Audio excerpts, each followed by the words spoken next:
ओम शांति। आज के भगवत गीता श्लोक क्लास में तीसरे अध्याय का चौथा श्लोक, अध्याय 3, श्लोक नंबर 4। श्लोक है, न कर्मणा मनारंभात् नैष्कर्म्यं पुरुषोऽश्नुते न च सन्न्यसनादेव सिद्धिं समधिगच्छति। श्लोक दोबारा, न कर्मणा मनारंभात् नैष्कर्म्यं पुरुषोऽश्नुते न च सन्न्यसनादेव सिद्धिं समधिगच्छति। श्लोक का संधि विच्छेद है,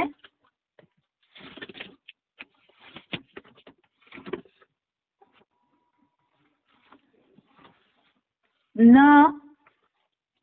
कर्मणाम् अनारंभात् नैष्कर्म्यं पुरुषः अश्नुते न च सन्न्यसनात् एव सिद्धिं समधिगच्छति।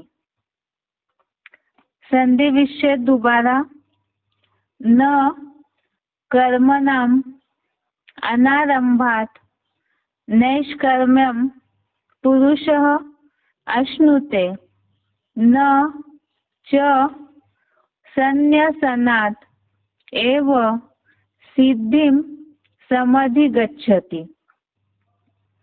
शब्दों का अर्थ है, पुरुषः अर्थात व्यक्ति, कर्मणाम अर्थात कर्मों का, अनारंभात अर्थात आरंभ न करने से, नैष्कर्म्यम अर्थात कर्महीनता को, न अश्नुते अर्थात नहीं पाता, च अर्थात वैसे ही, सन्न्यसनादेव अर्थात संपूर्ण त्याग से भी, सिद्धिम अर्थात सिद्धि, न समधिगच्छति अर्थात संपूर्णतया नहीं प्राप्त हो सकती। शब्दों का अर्थ दोबारा, पुरुषः अर्थात व्यक्ति, कर्मणाम अर्थात कर्मों का, अनारंभात अर्थात आरंभ न करने से, नैष्कर्म्यम अर्थात कर्महीनता को, न अश्नुते अर्थात नहीं पाता, च अर्थात वैसे ही, सन्न्यसनादेव अर्थात संपूर्ण त्याग से भी, सिद्धिम अर्थात सिद्धि, न समधिगच्छति अर्थात संपूर्णतया नहीं प्राप्त हो सकती। श्लोक का अर्थ है, व्यक्ति कर्मों का आरंभ न करने से कर्महीनता को नहीं पाता,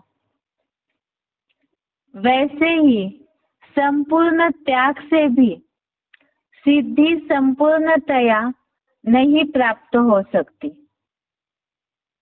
व्यक्ति कर्मों का आरंभ न करने से कर्महीनता को नहीं पाता, वैसे ही संपूर्ण त्याग से भी सिद्धि संपूर्णतया नहीं प्राप्त हो सकती।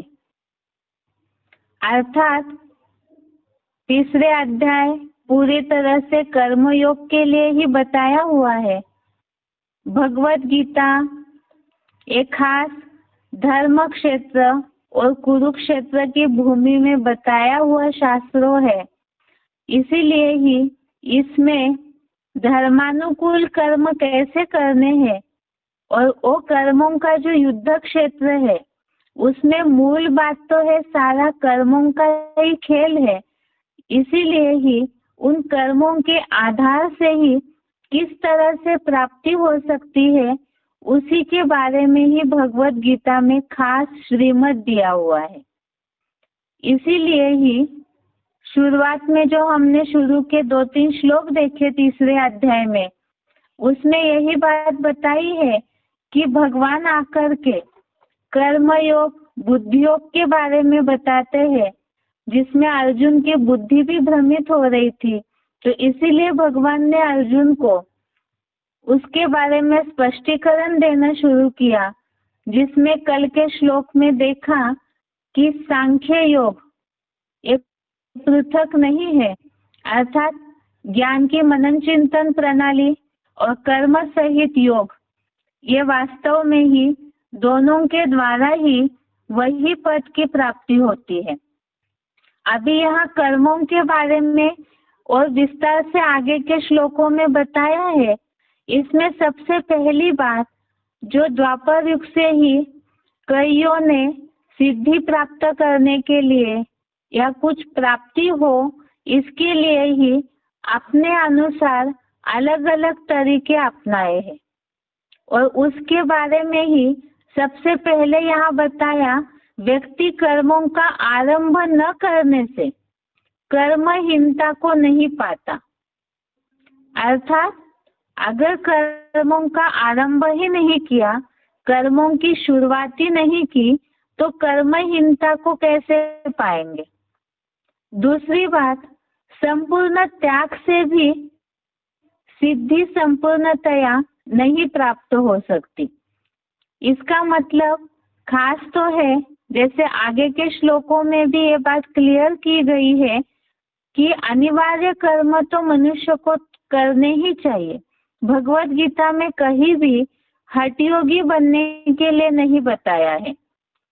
अभी के श्लोक का अर्थ क्लैरिफिकेशन सहित देखेंगे तो और अच्छे से समझ में आएगा, जिसमें से सबसे लिखा हुआ है निवृत्त व्यक्ति, अर्थात निवृत्त अर्थात जैसे सन्यासियों की तरह, ऐसे निवृत्त अर्थात दूर रहने वाले ऐसे व्यक्ति जो कर्मों का आरंभ न करने से, कर्मों की शुरुआत ही नहीं की, तो कर्महीनता रूप संपूर्ण त्याग को नहीं पाता है। क्योंकि जिन्होंने शुरुआत ही नहीं की है, तो उन्हें संपूर्ण त्यागी कैसे कहा जाएगा। दूसरी बात, वैसे ही बिना विचारे समुचित और अनिवार्य कर्मों के संपूर्ण त्याग से भी जीवन रहते दुखों से मुक्ति व जीवन मुक्ति रूप सिद्धि संपूर्णतया नहीं प्राप्त हो सकती।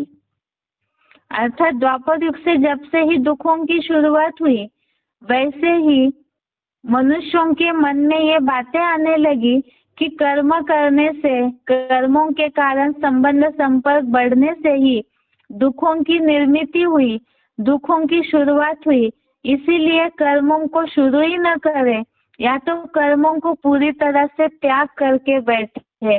जैसे हठयोगी लोग सब कुछ छोड़ करके, जैसे प्राणायाम चढ़ाना, कुंभक चढ़ाना, इस तरह की जो अलग अलग हठयोग की प्रक्रियाएं करते हैं, तो वो बहुत ही कठिनाई भी होती है। और ऐसे तो देखने में नहीं आता है कि उन सारी प्रक्रियाओं के द्वारा किसी ने जीवन रहते रहते जीवन मुक्त अवस्था, अर्थात जीवन में रहे भी और सुख शांति की महसूसता हुई हो, बिल्कुल उनकी आत्मा मुक्त अवस्था का अनुभव कर रही हो, ऐसे कोई भी बात का प्रूफ नहीं मिलता है पुरातन जमाने से ही। और भगवत गीता तो सात्विक अवस्था का बना हुआ शास्त्र है। इसमें कहीं भी सब कुछ छोड़ करके बैठने के लिए नहीं बताया है सिद्धि प्राप्ति के लिए। गीता में खास ये बात आई है, सर्व संकल्प संन्यस्त, अर्थात संकल्पों का त्याग हो। जैसे हमने दूसरे अध्याय में बहुत से श्लोक देखे, जिसमें खास बात बताई है 5 विकारों से रिलेटेड, लालसा रहित, ममताहीन, ऐसी जो भी बातें बताई है, विकारों से मुक्ति, जहाँ अनासक्त भाव हो, ऐसे होकर के कर्म करने के लिए बताया है। लेकिन कहीं भी कर्म छोड़ने के लिए भगवत गीता में कोई भी श्लोक ऐसा नहीं मिलेगा। इसीलिए यहाँ भी आज के श्लोक में यही बात बताई है, कोई ऐसे भी है जो कर्मों का आरंभ ही नहीं करते, कर्मों की शुरुआत ही नहीं करते, तो उन्हें संपूर्ण त्याग कैसे कहेंगे। दूसरी बात है, जैसे ही परीक्षाएं दी जाती है ताकि कोई पद प्राप्त हो, यहाँ भी ये जीवन का युद्ध है और इस जीवन के युद्ध में कर्म क्षेत्र कुरुक्षेत्र बोला हुआ है। ये कर्मों का क्षेत्र ही युद्ध भूमि है और यही परीक्षाएं भी है। अब कोई परीक्षा का पेपर ही न दे और सोचे कि हमें पद की प्राप्ति हो, सब कुछ मिल जाए रिजल्ट, ये कैसे हो सकता है। इसी तरह से यहाँ भी बिना सोचे समझे पूरे ही कर्मों का त्याग कर लिया, या अनिवार्य जो कर्म है, अगले श्लोक में जो अनिवार्य कर्म बताया है जिसके बिना व्यक्ति क्षण भर भी नहीं रह पाता है, प्रकृति के द्वारा ये शरीर बना हुआ है और उसके रिलेटेड जो कर्म करने हैं वो तो करने ही है, उसको भी छोड़ करके अगर हठयोग करते हैं तो इससे भी संपूर्णतया सिद्धि नहीं प्राप्त हो सकती है। अब संपूर्ण सिद्धि प्राप्त होने के लिए क्या करना है, इसके लिए ही भगवत गीता में, अर्थात ऐसे जो परिक्रियाएं अपनाते हैं, संपूर्ण त्याग, कर्मों का पूरी तरह से त्याग, जिसके द्वारा सोचते हैं जीवन मुक्ति की अनुभूति हो या तो दुखों से मुक्ति की अनुभूति हो, तो ये किस आधार से हो सकता है, इसी से रिलेटेड, इसी से मिलते जुलते कुछ श्लोक हैं। इस हफ्ते में हमने और भी जो भी कल का श्लोक भी देखा, उससे रिलेटेड 5वें अध्याय के श्लोक देखे थे। आज के श्लोक में भी ये चौथे श्लोक से रिलेटेड और भी 5-6 श्लोक हैं जो मिलते जुलते हैं। हम गीता इसीलिए पढ़ रहे हैं ताकि दुनिया वालों को गीता के आधार से हम शिव बाबा का परिचय दे सके, और दुनिया में तो खास इन्हीं बातों का संघर्ष है। एक तो हठयोग और एक जो गृहस्थी लोग कर्म कर रहे हैं वो परिक्रियाएं। तो इसमें ही भगवत गीता में जो कर्मों की परिक्रियाएं बताई है उसे समझाने के लिए ही हमें भगवत गीता में ही आए हुए कुछ श्लोकों का रेफरेंस लेना जरूरी है, ताकि इस श्लोक से रिलेटेड और मिलते जुलते श्लोकों के द्वारा हम इस बात को सही रीति से समझ सके और लोगों को भी समझा सके। इसीलिए श्लोक से रिलेटेड अन्य जो भी श्लोक बताए जा रहे हैं इसका नंबर जरूर नोट करके रखें, क्योंकि रविवार को जो टेस्ट होती है उसमें रिलेटेड जो श्लोक बताए जा रहे हैं इससे रिलेटेड भावार्थ को लेकर के प्रश्न पूछे जाएंगे, या तो श्लोक में जो ऐसे शब्द आते हैं जो मिलते जुलते शब्द है जिससे कि हम कर्मों की थ्योरी को सिद्ध करें, ऐसी बातों को टेस्ट में पूछा जाएगा। इसीलिए श्लोक के नंबर जरूर नोट करके रखें। जो हम सीरियल वाइज श्लोक सीख रहे हैं, श्लोक पूछने में केवल वही श्लोक पूछे जाएंगे, लेकिन प्रश्न जो आते हैं 1 या 2 वाक्य के, उसमें जरूर रिलेटेड श्लोक के भावार्थ को लेकर के प्रश्न पूछे जाएंगे। इसीलिए इन श्लोकों का नंबर नोट करके रखें और इसके भावार्थ को ध्यान से पढ़ें। और ये इसीलिए ही किया जा रहा है ताकि हम लोगों को समझाते समय इन बातों को सही रीति से क्लियर करें, क्योंकि बहुत ऐसे दुनिया में लोग हैं जो पूरी तरह से गीता रटे हुए हैं। इसीलिए ही उन्हें क्रॉस प्रश्न पूछने पर भी हम रेफरेंस वाले श्लोक के साथ ही प्रूफ बता सके कि भगवत गीता में आखिर कर्म की क्या सही थ्योरी बताई है उसे समझा सके।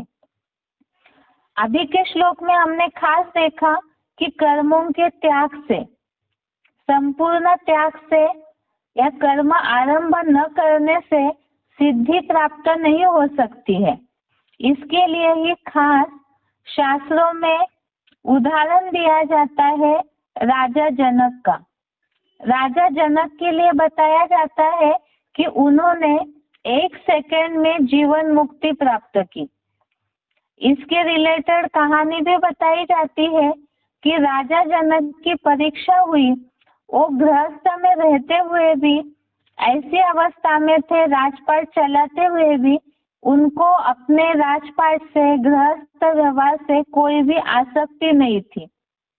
इसी से रिलेटेड 3 अध्याय का 20वां श्लोक है, अध्याय 3 श्लोक नंबर 20। इसमें बताया है कि जनक आदि कर्म द्वारा संपूर्ण सिद्धि को प्राप्त हुए थे। अर्थात राजा जनक ने जैसे ही गृहस्थ व्यवहार में रहते हुए ही कर्म करते हुए सिद्धि को प्राप्त किया था, तो ये शास्त्रों का उदाहरण है। अर्थात कर्म छोड़ करके सिद्धि की प्राप्ति नहीं हो सकती है। लेकिन अभी ये भी जरूरी है समझना कि कौन सा कर्म करना है। अब दुनिया वाले जो कर्म कर रहे हैं, सारी दुनिया ही, जो भी मनुष्य शरीर में आए हैं, वो सभी ही कर्मों में तो तुरंत लग जाते हैं। जीवन शुरू होते ही कर्म शुरू हो जाते हैं। चाहे आंखों से देखते हैं, मुख से कोई आवाज करते हैं, कानों से सुनाई देता है, हाथ पांव की हलन चलन भी छोटे बच्चे की तो शुरू हो ही जाती है। अर्थात ऐसे हलन चलन शुरू हो ही जाती है, तो फिर कौन से कर्म करने चाहिए, इसके बारे में ही भगवत गीता में बताया है कि वो कर्मों की थ्योरी कौन सी है जिससे सिद्धि प्राप्त हो सकती है। इसके लिए ही बताया है यज्ञ कर्म जो है वो करने के लिए योग्य है। तो ऐसे कर्म जो करते हैं तो उसके द्वारा ही सिद्धि की प्राप्ति हो सकती है। इसी से रिलेटेड इसमें जो बताया है कर्मण्येव ही संसिद्धि मा स्थितः जनकादय, अर्थात कर्म के द्वारा ही राजा जनक संपूर्ण सिद्धि को प्राप्त हुए थे। इसी तरह से ही अगला एक श्लोक है 6वें अध्याय का 3रा श्लोक, अध्याय 6 श्लोक नंबर 3। इसमें बात आई है आरुरुक्षो मुने योगम कर्म कारण उच्यते, अर्थात ऊपर चढ़ने के लिए खास करके इसमें जो भावार्थ लिखा है, योग स्थिति में चढ़ने के इच्छुक मुनि के लिए यज्ञ कर्म कारण कहा जाता है। जो 4थे श्लोक में बात आई है कि जीवन रहते दुखों से मुक्ति व जीवन मुक्ति रूप सिद्धि, ये प्राप्त करने के लिए ही दुनिया में लोग मेहनत करते हैं कि हम जीवन में भी रहे और सुख शांति की अनुभूति हो, दुखों से मुक्त हो हमारी अवस्था, ऐसी सिद्धि की प्राप्ति हो। इसी के लिए ही तो मेहनत की जा रही है, क्योंकि आज के कलयुगी समाज में, कलह क्लेश के समय में सभी कहीं ना कहीं अपने जीवन में दुखी परेशान है और सभी मुक्ति चाहते हैं। तो इसके लिए ही कौन से कर्म के द्वारा ऊपर चढ़ सकते हैं, योग स्थिति में चढ़ने के इच्छुक, अर्थात ये सिद्धि है कि ऊपर चढ़ने के लिए ही कौन सा कर्म कारण है, तो यज्ञ कर्म ही कारण कहा जाता है। अर्थात कर्म तो करना है, लेकिन वो यज्ञ कर्म हो जिसके द्वारा ही ऊंची अवस्था की या सिद्धि की प्राप्ति हो सकती है। इसी से रिलेटेड और भी श्लोक है।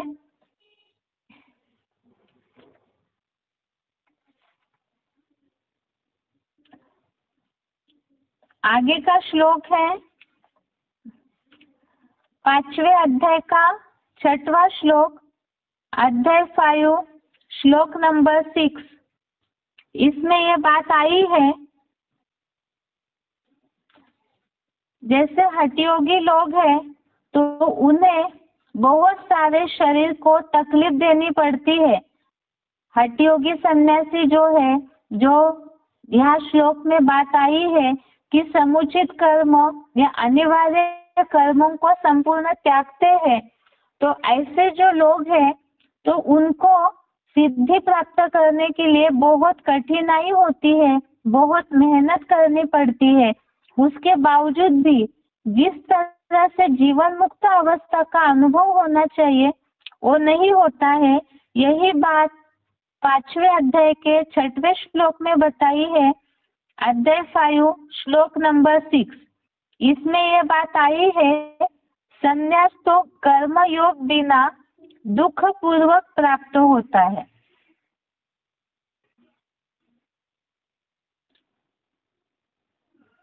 इसमें खास बात जो हमने कल के श्लोक में देखी थी, सांख्य योग अर्थात दोनों का, ज्ञान और योग दोनों का बैलेंस होना चाहिए।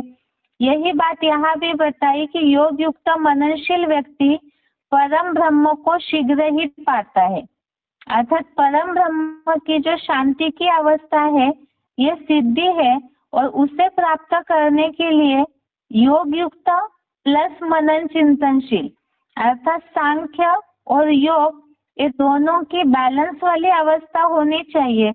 अन्यथा जो सन्यासी है वो कर्म योग बिना दुखों की ही अनुभूति करते हैं।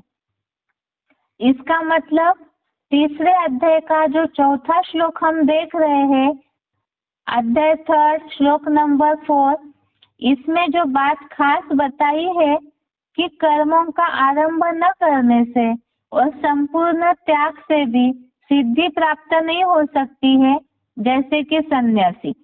तो सन्यासी जो है इन्हें कैसे सिद्धि प्राप्त होगी? तो इन सन्यासियों को इस बात की महसूसता होनी चाहिए कि इस तरह से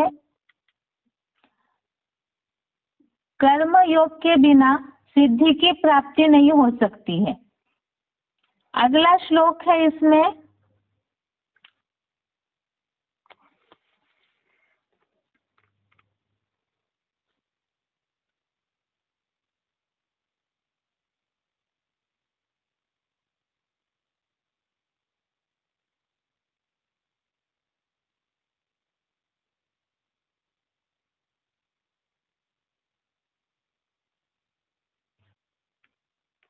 आगे का श्लोक है इसी में कनेक्टेड।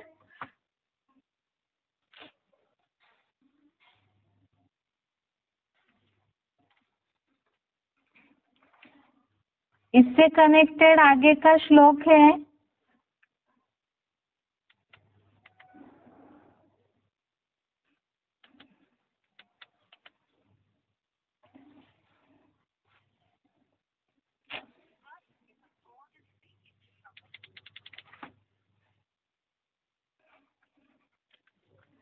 अठारहवें अध्याय का 45वां श्लोक।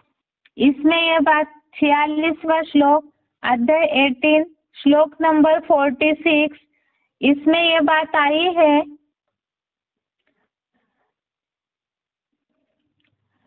इसमें खास ये बात आई है, जहाँ प्राणियों की क्रिया होती है जिससे यह सारा वृक्ष विस्तृत हुआ है, उसकी अपने कर्म से अच्छे से अर्चना कर। क्लैरिफिकेशन में ये बात खास लिखी है कि जो यज्ञ पिता है उसकी अपने कर्मों के द्वारा अच्छे से अर्चना कर, तब ही मनुष्य सिद्धि को पाता है।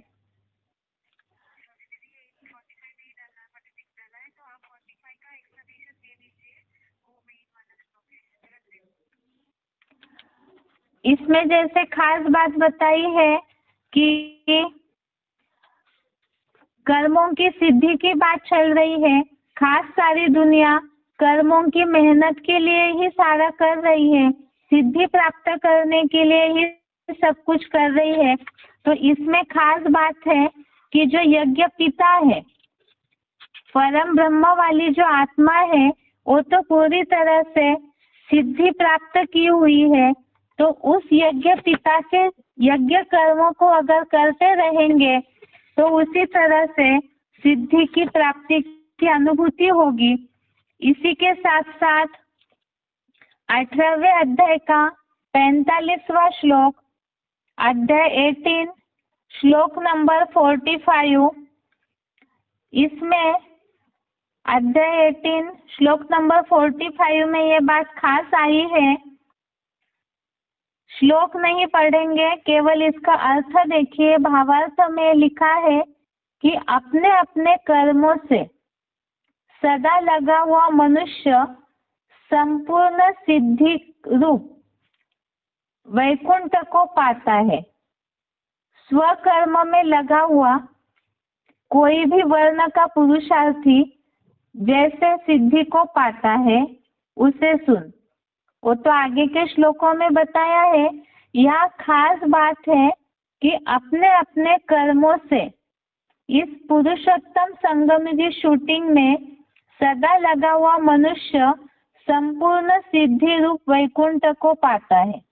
अब अपने अपने कर्म, इसे हमने समझा है इसके पहले कि खास जो यज्ञ कर्म है वो त्यागने योग्य नहीं है, ऐसी बात भगवत गीता में आई हुई है।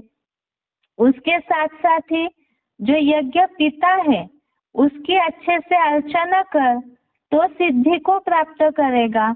और 18वें अध्याय के 45वें श्लोक में 45 नंबर श्लोक में खास बताया है कि जो अपने अपने कर्मों में लगा हुआ मनुष्य है वो संपूर्ण सिद्धि रूप वैकुंठ को पाता है।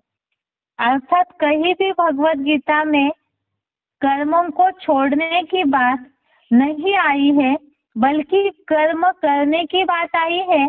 और वो कर्म कैसे करना है, इसे हमने तीसरे अध्याय के 20वें श्लोक में देखा।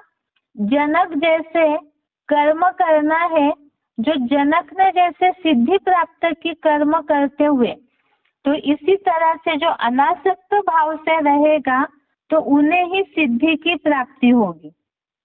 इसके साथ साथ ही चौथे अध्याय का 20वां श्लोक, अध्याय 4 श्लोक नंबर 20, इसमें ये बात आई है,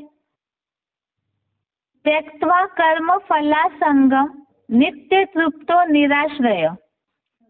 अर्थात इसमें खास बात आई है, आश्रयहीन कर्म फल की आसक्ति त्याग कर। आश्रयहीन कर्म फल की आसक्ति त्याग कर। इसमें कहीं भी ये बात नहीं आई कि कर्मों को छोड़ना है, कर्म फल की जो आसक्ति है उसे छोड़ने की बात आई है। चौथे अध्याय का 20वां श्लोक और समझने के लिए 18वें अध्याय का 49 नंबर श्लोक देखिए। अध्याय 18 श्लोक नंबर 49, इसमें बात आई है खास, जो तीसरे अध्याय के चौथे श्लोक में बात आई है, नैष्कर्म्यम पुरुषोश्नुते। नैष्कर्म्यम पुरुषोश्नुते, यही शब्द 18वें अध्याय के 49 नंबर श्लोक में आया है कि सब परिस्थितियों में आत्मजयी, आसक्ति रहित बुद्धि वाला, कामनाहीन, समुचित त्याग से परम श्रेष्ठ कर्म रहित सिद्धि को प्राप्त करता है। यहाँ बात आई है तीसरे अध्याय के चौथे श्लोक में, नैष्कर्म्यम अर्थात कर्महीनता को नहीं पा सकता है। कब नहीं पाएगा? संपूर्ण त्याग को नहीं पाता है। अर्थात यहाँ वास्तव में कर्म छोड़ देने से सिद्धि की प्राप्ति नहीं होगी।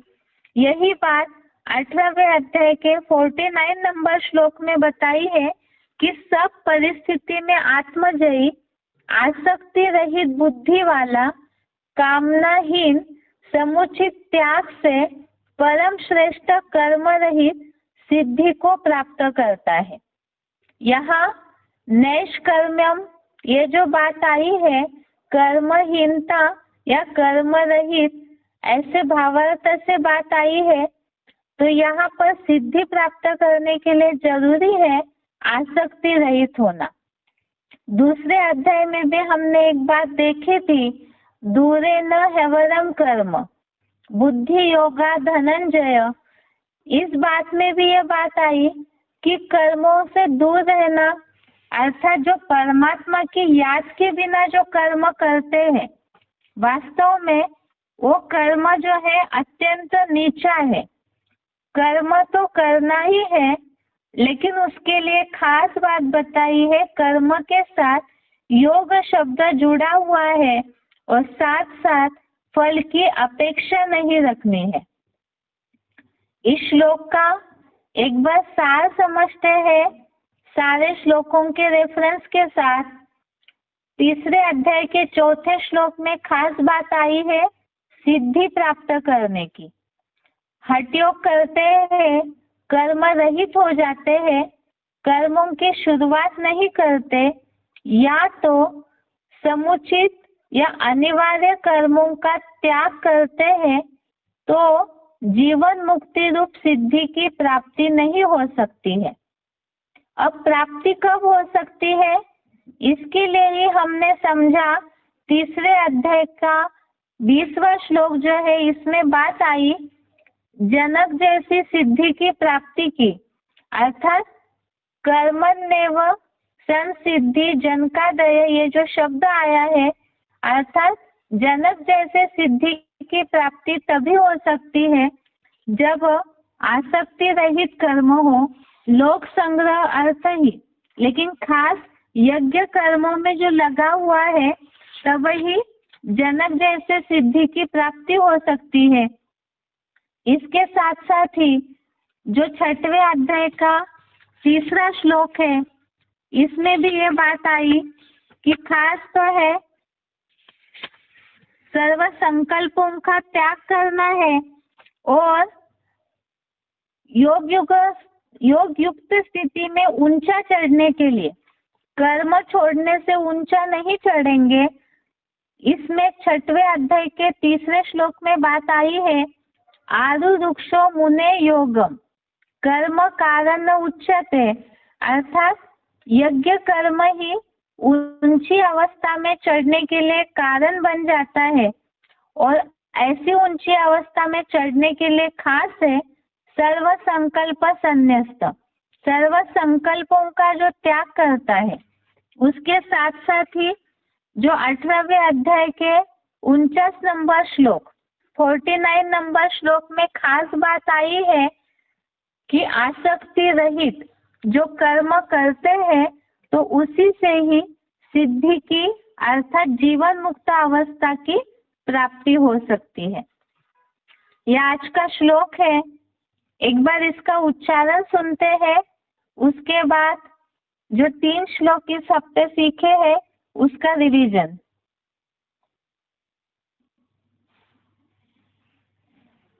न कर्मणा मनारम्भा नैष्कर्म्यं पुरुषोऽश्नुते न च संन्यसनादेव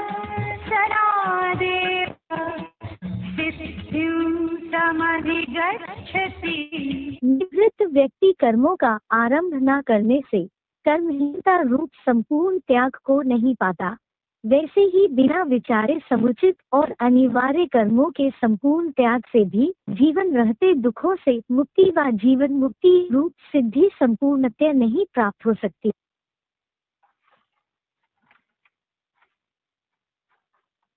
न कर्मणा मनारम्भा नैष्कर्म्यं पुरुषोऽश्नुते न च संन्यसनादेव सिद्धिं समधिगच्छति।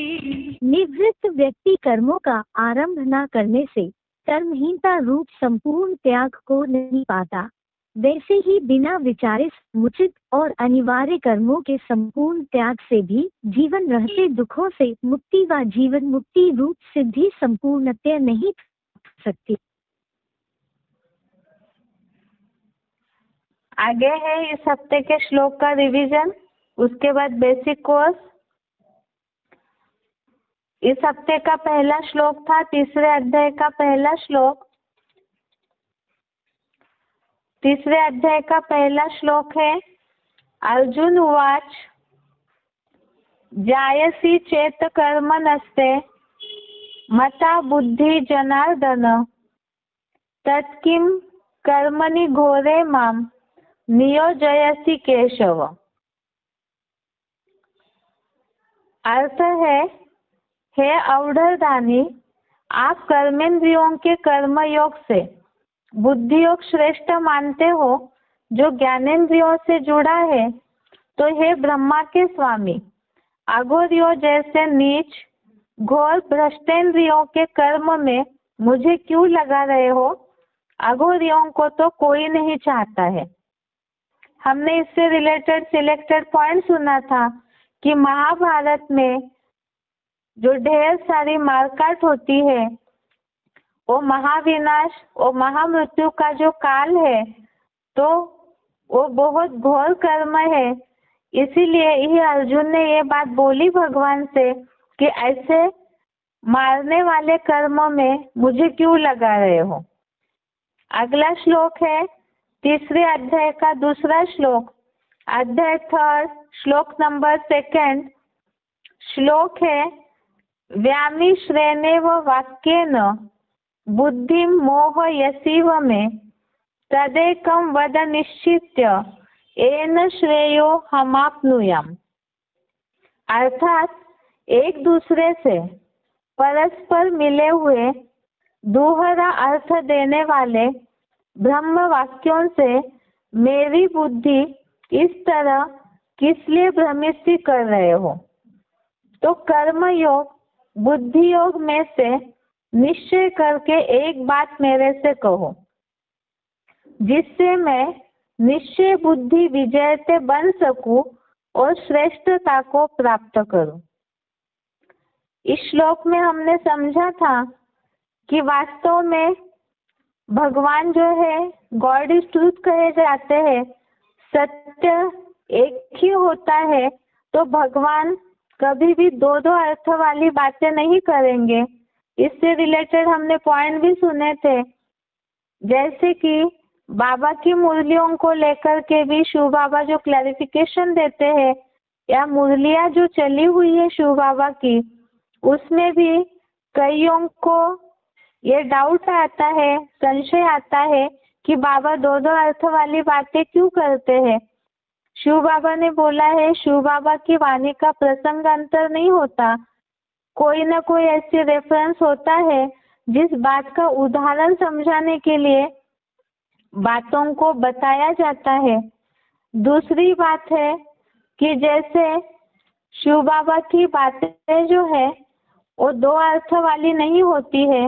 मुरलियों में जैसे बहुत ऐसे पॉइंट आते हैं जिसे हमने उदाहरण से समझा था, ये लक्ष्मी नारायण तो समझदार है और ये लक्ष्मी नारायण तो बुद्धू है, तो ये वास्तव में संगमी लक्ष्मी नारायण और सतयुगी अलग लक्ष्मी नारायण है, उनके लिए बात आती है। इसी तरह से बाबा की मुरलियों का गुह्य राज होता है। देहवान अगर है तो शिव बाबा की मुरलियों के उन गुह्य रहस्यों को सही मायने में समझ नहीं पाएंगे। दूसरी बात, सागर मंथन के समय जैसे असुरों ने सांप का मुंह पकड़ा और देवताएं फॉलो करते रहे, पूंछ पकड़े, इसी तरह से कलह क्लेश के युग में जब आसुरी बुद्धि हो जाते हैं तो शिव बाबा की बातों को भी ऐसे क्यों बोला, वैसे क्यों बोला, ये बात टैली नहीं होती है। इस तरह की देहभान वाली स्थिति होने के कारण शिव बाबा की बातों को पकड़ते हैं, जबकि मुरलियों में सारा राज क्लियर किया हुआ है। जब देहभान हटे और मुरलियों को गहराई से सुने, तभी निश्चय बुद्धि हो सकते हैं और कल्याण की अवस्था को प्राप्त कर सकते हैं। अगला श्लोक है तीसरे अध्याय का तीसरा श्लोक, 3rd नंबर श्लोक। भगवान उवाच लोकेस्मिन् द्विविधा निष्ठा पुरा प्रोक्ता मया नघ ज्ञान योगेन सांख्यानाम कर्म योगेन योगिनाम। अर्थात हे निष्पाप, मैंने इस कलयुगांत में पुरुषोत्तम संगम की शूटिंग के लोक में 2 तरह की निष्ठा प्रणाली कही थी। ज्ञान योग द्वारा कपिल जैसे ज्ञानियों की और गृहस्थियों के कर्म सहित योग द्वारा कर्म योगियों की। इसमें खास हमने समझा था कि शिव बाबा जो है, यहाँ कर्म करने की बात आई है। कर्म करने की तरीका क्या होना चाहिए, इसमें संगम युग पर बातें बताई है कि एक तो ज्ञान का मनन चिंतन करने वाले और दूसरा कर्म सहित योग वाले। इसमें खास बात जो हमने समझी थी सिलेक्टेड पॉइंट के द्वारा कि सांख्य योगो पृथक बाला, अर्थात सांख्य अर्थात ज्ञान और योग ये अलग अलग नहीं है। बाल बुद्धि उसे अलग अलग करते हैं, जिसके रेफरेंस में हमने 5वें अध्याय का 4था और 5वां श्लोक देखा था। अध्याय 5 का श्लोक नंबर 4, श्लोक नंबर 5 देखा था, जिसमें सांख्य योग की बात आई थी। तो सांख्य और योग अलग अलग नहीं करना है, लेकिन दोनों का बैलेंस रख करके पुरुषार्थी जीवन में प्रैक्टिस करनी है, क्योंकि जितना योगी उतना ज्ञानी और जितना ज्ञानी गहरा उतना ही योगी भी होगा। इसलिए दोनों का बैलेंस भी चाहिए। और साथ साथ ही ये भी बताया कि जो जैसे पुरुषार्थ कर सकता है अपनी क्षमता अनुसार वैसे करे, बाकी उसके अनुसार सिद्धि की प्राप्ति तो होगी ही। इसके अलावा आज का 4था श्लोक है 3रे अध्याय का 4 नंबर श्लोक, न कर्मणा मनारंभात् नैष्कर्म्यं पुरुषोऽश्नुते न च सन्न्यसनादेव सिद्धिं समधिगच्छति। निवृत्त व्यक्ति कर्मों का आरंभ न करने से कर्महीनता रूप संपूर्ण त्याग को नहीं पाता, वैसे ही बिना विचारे समुचित अनिवार्य कर्मों के संपूर्ण त्याग से भी जीवन रहते दुखों से मुक्ति व जीवन मुक्ति रूप सिद्धि संपूर्णतया नहीं प्राप्त हो सकती। इस श्लोक को समझने के लिए ही हमने 3रे अध्याय का 20वां श्लोक देखा था, अध्याय 3 का श्लोक नंबर 20 देखा था, जिसमें जनक जैसे सिद्धि की बात आई।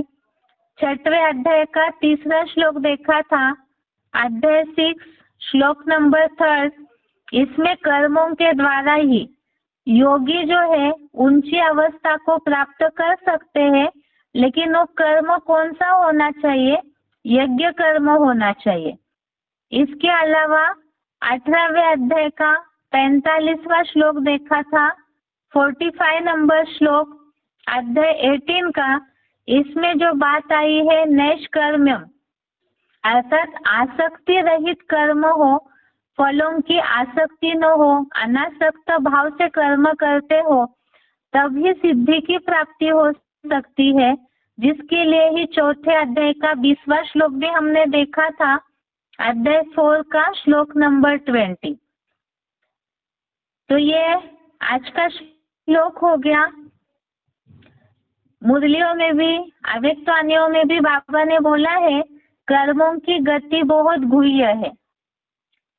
भगवत गीता में भी यही कर्मों की जो गहन गति है, श्लोक में भी ये शब्द आया है कर्मों की गहना कर्मणो गति, अर्थात कर्मों की गति बहुत गहन है।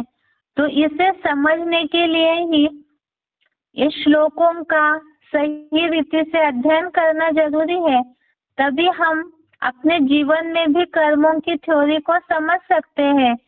और जिन्हें हमें ज्ञान समझाना है सभी कर्मों की थ्योरी में ही उलझे हुए हैं। तो इस सारे श्लोकों के साथ साथ यदि हम ज्ञान समझाएंगे सही रीति से, तभी लोगों को भी ज्ञान की बातें समझ आएगी और निश्चय बुद्धि होंगे। ये आज का श्लोक हो गया, रिवीजन हो गई कल के टेस्ट के हिसाब से।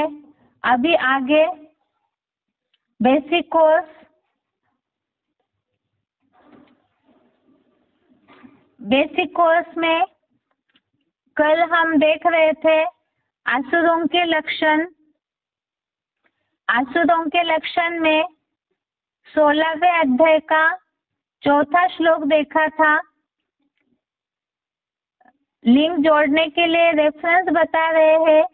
बात चल रही थी मनुष्य आत्मा 84 लाख योनियों में नहीं जाती है। इसे समझते समझते हमने इस बात को समझा था वास्तव में मनुष्य अपने कर्मों से नीचे गिरते हैं, असुर बनते हैं, जानवरियत जैसी बुद्धि हो जाती है और जब उठते हैं ऊपर अपने कर्मों के द्वारा, श्रेष्ठ गुणों के द्वारा, दिव्य गुणों को अपने जीवन में धारण करके, तब इसी सृष्टि पर ऊंची अवस्था के आधार से देवता बनते हैं। देवताओं के लक्षण हमने इसके पहले समझे थे।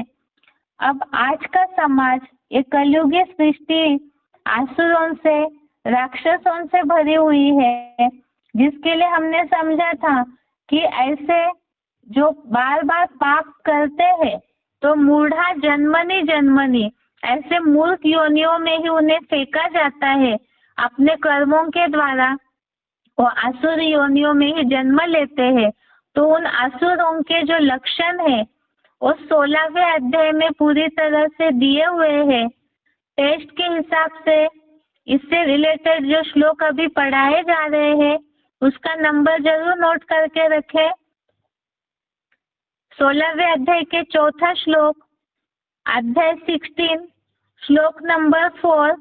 इसमें हमने देखा था कि पाखंड अर्थात दिखावा मात्र पाखंड, जिसमें भक्ति के जो कर्म कांड है, जो दिखावा किया जाता है बहुत ज्यादा, ऐसे पाखंड, घमंड अर्थात अहंकार का एक रूप, देहगत श्रेष्ठता का अभिमान, इसमें बताया चाहे रूप की सुंदरता हो, चाहे धन हो, देह कोई पहलवान हो, कोई को कैसी देह मिली हुई है, तो उसी आधार से ये जो कलयुगी शरीर मिला हुआ है जो विनाशी है, तो उसका अभिमान, क्रोध, कठोरता और बेसमझी, ऐसे सब राक्षसी संपत्ति से जन्म लेने वालों के लक्षण है।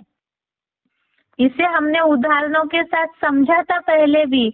आज के समाज में जिस तरह से अत्याचार फैला है, हिंसाचार फैला है, दंगे फसाद करते हैं लोग, पारिवारिक जो हिंसाएं हो रही है, तो ये सारे क्रोध, कठोरता और बेसमझी के ही लक्षण है और यही वास्तव में राक्षसी संपत्ति वालों के गुण है, लक्षण है, गुण धर्म है।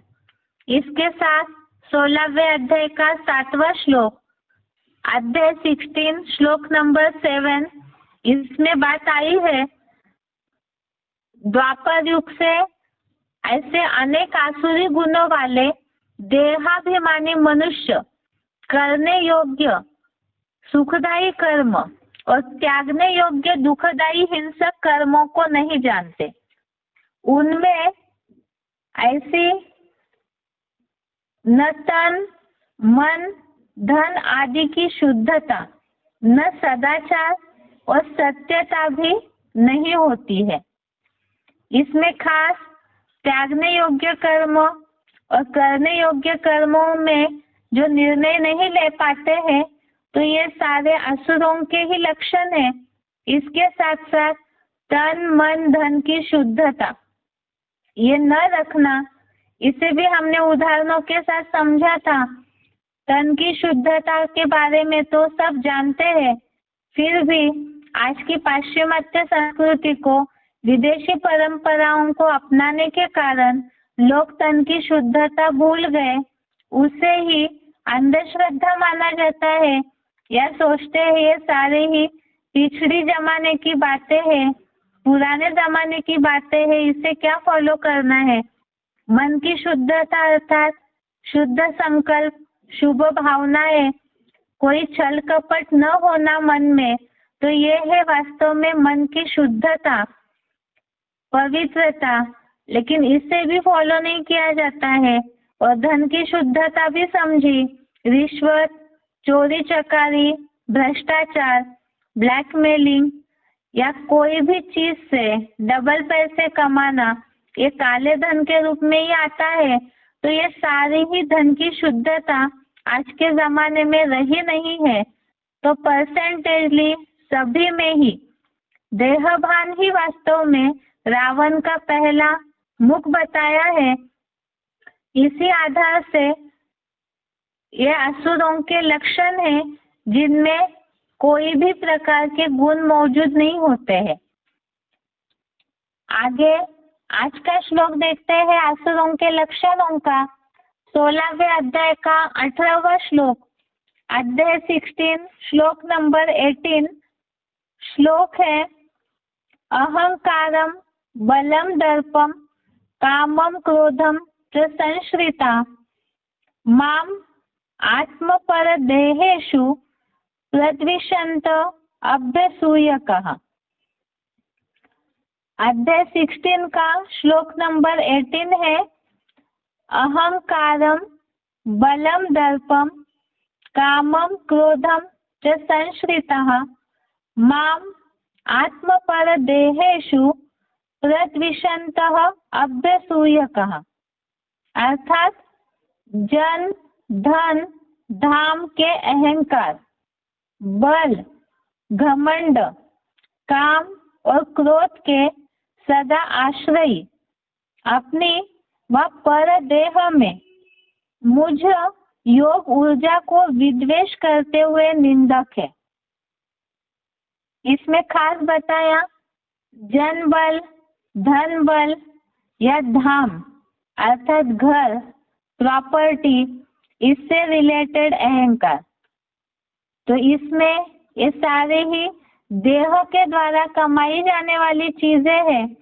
और इसका अहंकार, किसी के पास जनबल ज्यादा रहता है, जैसे बड़े बड़े नेताएं हैं, बड़े बड़े जो जानी मानी हस्तियां हैं, तो उन्हें अपने उस जनबल का, उनके कंट्रोल में जो जनबल है उसका अहंकार रहता है। उसके साथ साथ जो धन है कमाते हैं उसका अहंकार रहता है। किसी के पास बहुत सारी प्रॉपर्टी है, धाम, सुहृद जो भी है, तो उसका अहंकार रहता है। तो ऐसे अहंकार भी आसुरी लक्षणों में आता है। बल, इसमें तन बल आता है, धन बल भी आता है, इसका भी अहम रहता है। घमंड, इसके लिए तो हमने पहले श्लोक में ही समझा। साथ साथ कामनाएं, इच्छाएं, विकारी भावनाएं काम की और क्रोध, ये सारे ही इसका जो आश्रय लेने वाले हैं, अर्थात 5 विकारों के सब रूप है, इनका आश्रय लेने वाले जो है वो परमात्मा का द्वेष करते हुए निंदक है। अर्थात जो परमात्मा का विद्वेष करते हैं तो वो सब निंदा करने वाले हैं, अर्थात असुर है। जैसे शास्त्रों में दिखाया जाता है, असुर जो है जहाँ उन्हें स्वार्थ चाहिए, उन्हें कहीं प्राप्ति चाहिए, तो उतनी देर के लिए ही भगवान को भजते हैं और उसके बाद अपने ही गलत कर्मों में लगे रहते हैं। और आज के मनुष्यों की भी यही हालत है। असुरों के जिस तरह से रूप कर्म दिखाए जाते हैं शास्त्रों में, धार्मिक सीरियल में, तो वो आज के जमाने के लोगों के भी वैसे ही कर्म है। जैसे मुरलियों में भी शिव बाबा उदाहरण देते हैं कि मंदिर में जाने तक ही केवल उनकी शुभ भावना रहती है, तो हमें वो माता पिता तो हमें वो कहते हैं, और मंदिर से बाहर आते ही समाज का, संघ का रंग, परिवार में आकर के फिर वैसे ही अपने गलत विकारी कर्मों में लग जाते हैं, तो ऐसे कर्म करने वाले सब भगवान के निंदक है। अगला श्लोक है 16वें अध्याय का 16वां श्लोक, 16 नंबर श्लोक। अनेक चित्त विभ्रांता मोह जाल समारुता प्रसक्ता काम भोगेषु पतंती नरके असुचो। श्लोक दोबारा देखिए, 16 नंबर श्लोक। अनेक चित्त विभ्रांता मोह जाल समारुता प्रसक्ता काम भोगेषु पतंती नरके असुचो। अनेक विचारों में भटके हुए, संबंधियों के मोह जाल में पूरे घिरे हुए और काम भोग में पूरे आसक्त हुए वेश्यावृत्ति के गंदे रोरो नरक में गिरते हैं।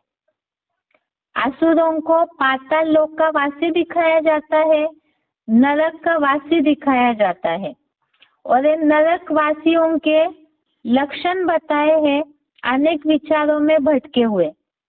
तो लोगों से जिन्हें हमको समझाते हैं उन्हें पूछना चाहिए, इन लक्षणों को सब अपने में टैली करें, समाज के वातावरण से टैली करें, तो अपने आप ही भगवत गीता की बोली हुई बात जरूर समझ आएगी। आज के जमाने में कोई भी ऐसा न हो जिसका मन भटकता न हो। न भटकता हो तो फिर लोग आज मेडिटेशन के पीछे क्यों भाग रहे हैं? कहीं ना कहीं शांति मिले उसके पीछे क्यों भागते हैं? अगर वो बहुत शांत चित्त है, बिल्कुल उनके विचारों में स्थिरता है, तो शांति के लिए कोई भी आज के जमाने में मन स्थिर करने के लिए भागेंगे नहीं। तो यही असुरों के लक्षण है, संबंधियों के मोह जाल में पूरे घिरे हुए।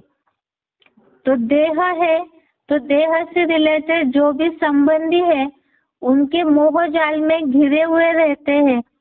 जो आज की दुनिया में देखते हैं, मुरलियों में भी शिव बाबा इस बात को बोलते हैं कि अगर कोई शरीर छोड़ते हैं तो कितना सारा दुख शोक मनाते हैं। कोई कोई तो उसके पीछे मुरली में बात आई है कि पागल हो जाते हैं, अपना भी नुकसान कर लेते हैं।